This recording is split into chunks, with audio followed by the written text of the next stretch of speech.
More reaction have started trailing the frequent collapses of the national grid across the country. The situation have sparked wide outrage and the condemnation from Benin City residents. A cross-section of the residents, who include legal practitioners, while speaking to our news crew today, expressed discontent over the unfortunate trend, stressing that the situation was having attendant consequences on the socio-economic activities of I the think it's people. quite unfortunate. It has a terrible impact on businesses, on households in general. It's causing hardship on the people. It's having a negative effect on the citizen, especially companies that there are some companies that need power to produce their goods. They need 24 hours light, and so it's a wake-up call for our leaders to work on it and to. How can you say per KVA we should be paying 222 naira in this hard time without even thinking of the public interest? Okay, now look at it now.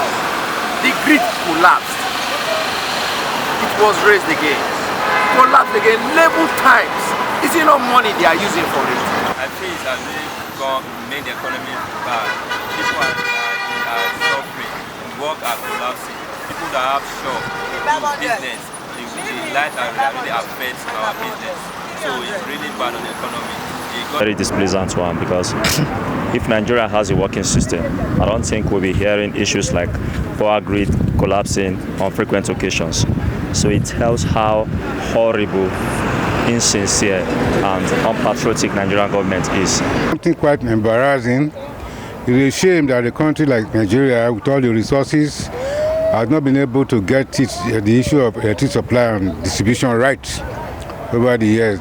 The respondents blamed the unfortunate development on low maintenance of the infrastructure and lack of electrical professionals. Maybe negligence, maybe lack of maintenance, but I think in one word, we know the infrastructure is not holding up.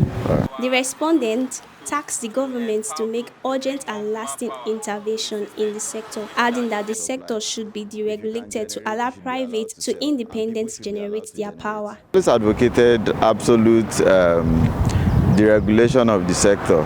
Let it be driven just the same way subsidy has been removed. Not like I'm advocating or affirming the subsidy removal. I think private individuals should be allowed to venture into power, the generation and the transmission. And the government to be sincere with themselves and said, okay, yeah, guys, we have to fix this. We shouldn't be politicking with everything. That's just it.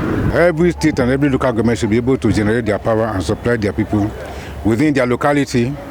And then I'm sure by the time we do that, we'll find that the charges, the tariff and all that will be lower. Start with a supersonic idea. It's just idea. Everything is idea. When an area is failing, you get technocrats that can do the job, that can advise you. Esosa Omorogbe, reporting for VOS TV News.